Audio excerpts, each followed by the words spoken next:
Welcome to LeJardin, the garden.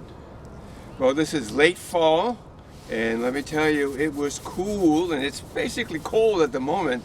Temperatures were, as earlier this morning, was just about 38, 39 degrees, and now it's moved into the 40s, and later this afternoon they're talking to be in the low 50s. So fall is here, and looking at the trees that I see here, some are finished blooming, with their color, large amounts of color of reds, yellows, oranges that I see here, and the evergreens are showing out. I see a whole group of rhododendrons which are dark green, and they're large bulbs on top of them too. The flowers for the spring of next year. So let's talk about the garden. We've closed up the garden at this point, and we should be looking to, while everything is gone, we should look at amending the soil. Now, you can have your soil tested at the University of Mass Extension Services. You can go online, and under University of Massachusetts Extension Services, you'll see a section there on testing. And you can do different types of testing, regular garden, home garden type varieties. You can also ask for if you live in these urban areas, you can also have lead testing. They'll do a whole series of metal testing, and lead is part of that you may want to have review, and in case you want to do any remedial action on your soil. But at the same time, once you get the soil test back, they'll actually tell you what to how to amend it, adding maybe more lime or fertilizer, certain variety. If your garden has a lot of blueberry bushes, they love acidic soils, so they'll also tell you your pH of the soil. If your blueberries are sitting in a area of a positive pH instead of a negative pH below 7, they're going to have a little problems in producing berries. So you may want to have that, and then you can make some adjustments. There are a number of fertilizers that will make your soil acidic in that particular area. But the other aspects of it, if you don't want to do any aspects and your garden has been doing well, first of all, what you may want to do is have the soil, put some lime on it, maybe some garden fertilizer that you have left over, push that into the soil, and then once all this is on top of the soil, turn the soil over, and don't clump it up or declump it. In other words, when you bring that soil up, you'll have chunks of it. Leave it the way it is, because the soil, the lower inner part of the soil, is now exposed to the cool weather and cold weather that will be expected in the next couple of months. So this will kill any insects that are sort of living in the upper 6 to 8 inches of your soil. And this will help you for next year's garden to reduce the amount of insect damage. And some areas, well, it looks too bad. But let me tell you, by the end of winter, the soil is actually flattened out. The clumps that you have left sort of break up, and this almost disintegrate and keeps breaking up into fine powder. And you'll have when you come out to the garden after the snow, you'll see almost a perfect area that you may need a little raking. So think of that. You can also put in peat moss, and a lot of the big houses that contain hardware and the big hardware stores, they're having sales on topsoil and peat moss, and they're trying to get them off the property, you might say, and they have sales. So you may want to drop by and get a couple bags or bales of that material, and then incorporate that into your soil just by turning it over and let it just rest the way it is until spring. All right, now you should have cleaned out your garden, and basically that's eliminating any bushes or beans, pepper plants, and tomatoes. Now, if any of your tomato plants have been infected with viruses during the summer, they're to, you should bag them up and get them off the property. Don't put them in your compost piles or try to lay them out into the garden to disintegrate. What you should do, any disease materials should be removed, bagged, and out off your property. And this will reduce the amount of fungus and virus for the next season. Now, this is a good time of the year to divide up plants, specifically the ones that have grown and multiplied.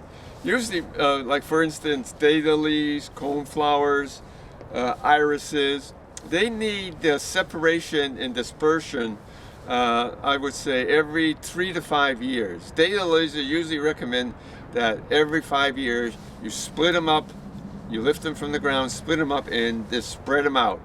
Because they can, after 5 years, they become a large clump, and you'll see the degradation of the flowers. You'll see less flowers, you'll see smaller flowers, because the roots are so tight they can't branch out to gather the nutrients to produce an abundance of flowers and a number of them. So basically, separate these plants, and while you're at it, the garden is cleaned out, look around the property and say, well, geez, I have daylilies here that maybe I can clump there and put over in that particular area, or the coneflowers, which are anywhere from late summer to early fall, they will put over there. In other words, you put more color into the property and into the backyard area that you can enjoy during the summer. The daylilies are early summer, irises are early summer to midsummer, and some daylilies will actually rebloom later on in the season, basically towards the end of August and early September. You'll get a second bloom, but not as great as the first bloom that occurred probably in early June. So remember that. And also, when you put these plants around the property and so forth, make sure you mulch them. Now, you can use different types of mulch. You have the regular peat moss, you have the regular color stones, or the color wood that you have. You have colorations of brown, light brown, dark brown, black. It seems to be very popular lately with the commercial establishments. So that's a good mulch. Also, if you have a lot of leaves, and we have a number of trees here along the property, and you have a mountain of leaves, what you can do at times, take your lawnmower, as you're mowing the lawn, remove the bag and push all the leaves towards the center area in a straight line. Put your bag on, and then go down that area in a straight line and mulch the leaves. In other words, you're going to cut the leaves from a big leaf to very small pieces of the leaves, and that can reduce it, and then you can use that as a mulch. But you should, in other words, you really don't have to remove the leaves, but if they come down in large areas and they pack, that's bad. In other words, if they're just sort of leaves that are standing, or not standing, but laying on the grass, or but piling up an inch or two all together, piling upon each other, that's going to hurt the plants, and it's probably preventing from getting any late rain that would help them during the process. So send your mower through the leaf piles, collect them, and then just put it around the perennials and tap them down, and that should be a good mulch, and it's free. All you have to do is get them into an organized way that you can use your lawnmower to cut the grass. And if they're spread out evenly, put your bag on, get the grass and the leaves all cut up, and you can put the combination together. Instead of just collecting the leaves, you can get the grass and the leaves together. Now, like I mentioned, that we have a lot of trees in the area. What you want to do, all the leaves, I mean, we have a good portion, I would say almost 80% of the leaves are down at the moment. Look up into the trees. Look at them in the point that, are they branching or do they need pruning? And also, if the branches are cracked, if you see the branches that are hanging, what you may want to do is either, if they're low enough in the ground that you can just pull them down, you may want to get it, and depending on the size of it, don't take it down anything bigger than 5 to 6 inches by yourself. Make sure you bring an arborist, or you have a number of companies that go around trimming trees and taking down trees. You may want them to come in to bring these trees into shape so it doesn't damage your home or crack and hit something else, or even your neighbor's fence or house. So, and a lot of insurance companies will not insure you if you have large branches actually hanging over your home during this point, because the way Mother Nature has been acting within the past couple of years, these trees are tipping over, or they're cracking some of the big outlying branches and crashing into the houses. So they prefer to have you trim the trees, and they'll give you insurance for the rest of your home. But have someone, even have an arborist come in and make recommendations. He may actually recommend the condition of the tree is so bad that he'll almost ask for immediate removal. And if you see large branches that are turning brown with no bark, now those branches are a possibility of coming down during high windstorms. And lately we've been getting winds of actually 50 miles per hour. And for let's see, 2 days from now, I saw the weather report this morning, 2 days mostly for the Friday to into Saturday, they're talking winds up to 35 to 65 miles per hour, depending on where you are. And if some of these branches are diseased and they're just hanging on, they could snap very easily, especially if the branches are hitting other parts of the tree or trees, and they could just snap and fall to the ground. So let's be careful. Get out there and look up and see if there's any problems, or have someone come in and review your tree line if you have a lot of trees. If you have more than 2 trees, you may have an arborist come in and have it take a look on the conditions and so forth. And it's a good precaution to do. Next thing, you finished off cleaning the garden, you're going to continue mowing the lawn probably well into probably up to Thanksgiving. I mean, some years we had temperatures well into the 60s right up to Thanksgiving. So don't put that lawnmower away, but keep it available to cut it short, and you won't have problems in the spring with your lawn. And talking about your lawnmower when you put to rest, make sure if you have gasoline, you may empty the gasoline tank. You may want to change the oil now or later if you need oil changes in these type of machines. You can turn it over to its sides and give it a good cleaning, maybe a spray, and just scrape away any residue of the grass clippings or leaves that you have there. Sometimes they clump underneath near the blades, so you may want to have those cleaned out. Just sort of get a scraper, and they'll scrape right off very easily. And besides just the lawnmowers, you have tools that you use. Your shovels, your big shovels, your small shovels, your rakes, other smaller tools, your cutters. You want these, you may want to have your cutters sharpened. There are individuals that will do that for you. There also, if there is any dirt on them, clean them off, give them a good rinse and dry them off. Leave them in the sun for a couple of hours to get the moisture out of the inner parts of the tools.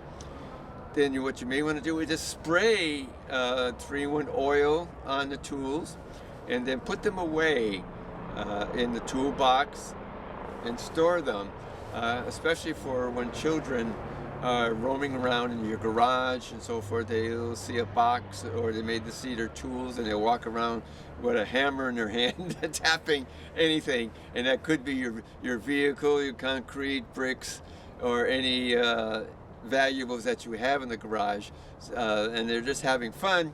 but you're looking at it and all that damage. So again, with precaution, lock up those tools as best you can, especially if you have young children that can roam around on the property.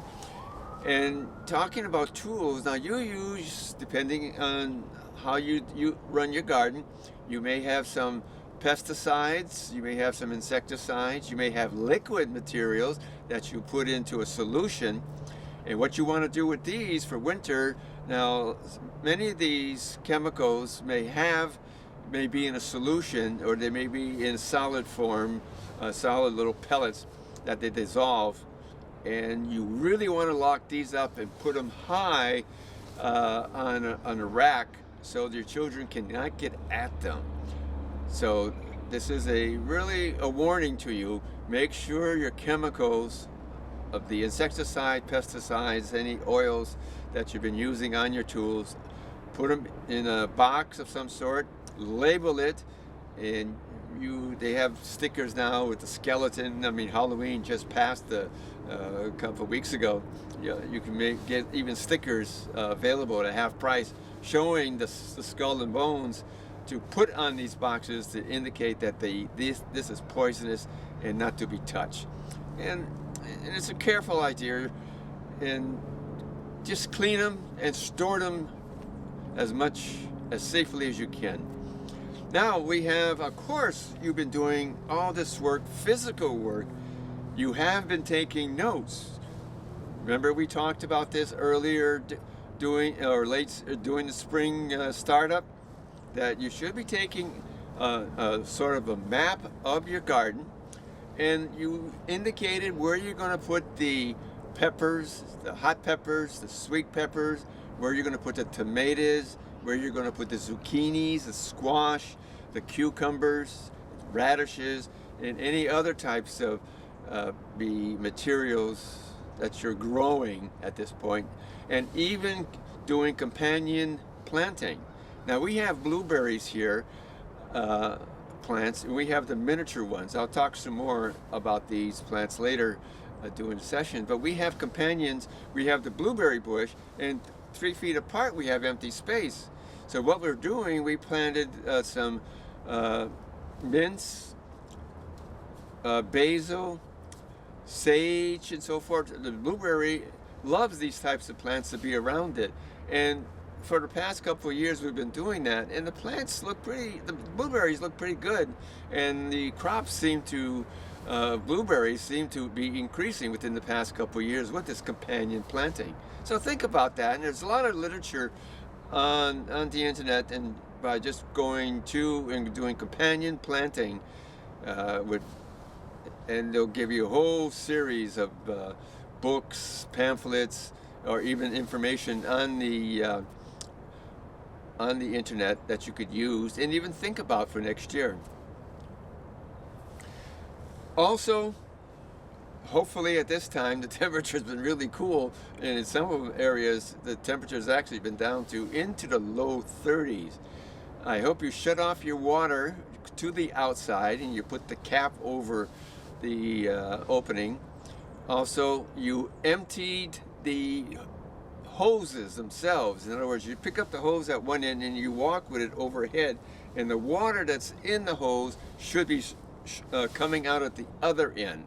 Now, if you're moving around or moving up with it and you feel in hard area, that may be some ice that may have built up within that. So you may want to sort of clip it or step on it to see if you can crush the ice and move that ice out with the water. But again, if your hose has been hanging out way into, this is close to mid-November, you may have some ice in there, and on sunny days you may want to stretch it out and leave it on the driveway or on the grass, and from early morning to late in the afternoon, the sun goes down now just about 4 o'clock, 4:30, so you may want to leave it out early in the morning, let the sun beat down on it, help, and walk again in the evening, and to see if there's more water to slush off. If nothing comes out at the other end and nothing came out at the other end, you can roll it up and put it into the garage, and it's free of water. Some people actually have caps that you can put the caps on each end, and if there was some slight water in there or the ice build up in there, it won't drain out, but it'll be warm in your garage, not appealing to the below temperature of below 30 degrees. So just keep that in mind. Make sure that's a duty that you do during that time period. All right, summarizing what we did here for the fall is that we basically talked about this is a good time to divide up your plants and spread them out within the area. Also to clean your tools, put them away safely, especially chemicals. Update your notebook or start one for the following year. And just in that notebook, you may want to put, I bought this type of tomato and they were delicious. So that's for the spring of next year, you'll remember, wow, I bought Big Boy and Little Girl and some of these, and try some new tomatoes that come out. And some of them that come out have so much resistance to diseases and fungus and other insects that they seem to be bulletproof. But let me tell you, they may be bulletproof, but they still have a touch of some sort of virus that still occurs. But some of them have a whole acronym of letters that really impresses you that, wow, this tomato won't be touched by anything. But remember that. Also, your soil testing, University of Mass Extension Services, you can get them online. It'll give you the instructions, it'll give you a form and how to take the soil from your garden and get that out of the way. And we talked about mulching with fallen leaves, and we've been working with that. So now I was talking about, we've been having blueberries here, and we have a good sized garden, but we don't have blueberry plants that are 5 to 6 feet tall. Now there's a whole series of blueberries that are on the market, and they go as tall as 18 inches to actually just about 3 feet. And it's actually, you can actually be standing next to it and picking them with your hands without trying to reach up and trying to grab them from the tall 6-footers. So they come out very well. Now this is the blueberry plants that we have. We have probably about 5 different ones, but this particular one that we have is basically what we call Polaris. Now it grows upright and it reaches the maximum of 3 feet. Now it has light blueberries, and it sort of comes out early in the season, which is really nice if you like the taste of blueberries. I mean, and they come out in a good cluster, and they're very tolerant to. I mean, this plant's been here for 3 to 4 years now. We've been having some real cold weather, but they're tolerant to long and cold winter. So that's a good point to remember. And this is the Polaris. We have 2 of those on here. And we have what we call a top hat one, which only grows to 18 inches, which is a smaller one. It's not as bountiful as the Polaris, but this type of plant can be used, we'll say, on the patio, in the container.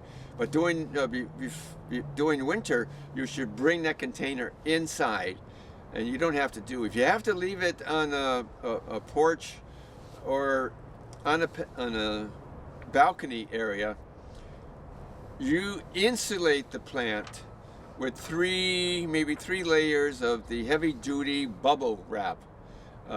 Just put it around, and sometimes you can put chicken wire around it also, and put mulch to fill up the area with cut up leaves, and they'll thrive right on your balcony or your porch. Now, your balcony should be closed. If it's really open, you may want to put an extra layer of the bubble wrap, because you're going to get that cold weather coming through. But they're great to put in large pots, we'll say about 12 inches wide, and you'll have blueberries that you can move around the patio or the porch or the balcony, and they're good for small gardens, and they love the sun, so it should be really worthwhile. And the spring catalogs, or the catalogs from the nurseries, are going to start arriving there probably another 2 or 3 weeks. Mine started arriving about a week before Christmas, but that's still another 5-6 weeks away. So just remember it. Just be aware that there's markets for, if you want to grow some of these, if you love blueberries, they work very well. And this year, I found pine, for some reasons, the pine trees are giving off a heavy load of pine needles. This is probably an indication that it may be a very cold winter. So we'll see. But I've picked up a bag of that and I pushed it around the blueberry bushes, and they seem to always enjoy that. And I got probably about 3 to 4 inches, maybe even 5 inches in some area of blueberries. And finally the sun comes out on this day. We've been waiting for the sky to start to clear up. I can see blue here to my west, so whatever, the clouds are going east and the sun is now breaking through on some of these areas. So that's it for, I planted some garlic at this time. This is a good time to plant garlic, so you'll be harvesting them next year, probably in late July. Some varieties will do late July to right into September. So they're underground. I'm looking for them to put down their roots, and come the spring they'll be popping out of the ground, and they'll be ready for harvesting in late summer. I planted some irises that I've also picked up at these box stores, and they were 50% off. I put those in the ground, cut them off, watered them well, and pushing the water, making sure the water is soaked, so the plant will start generating roots, and they will be ready for popping out in the spring. Well, right now Christmas decorations are going to be going up. I'll be busy with that. Until next time, my name is Robert Boissel, and this is LeJardin, the garden.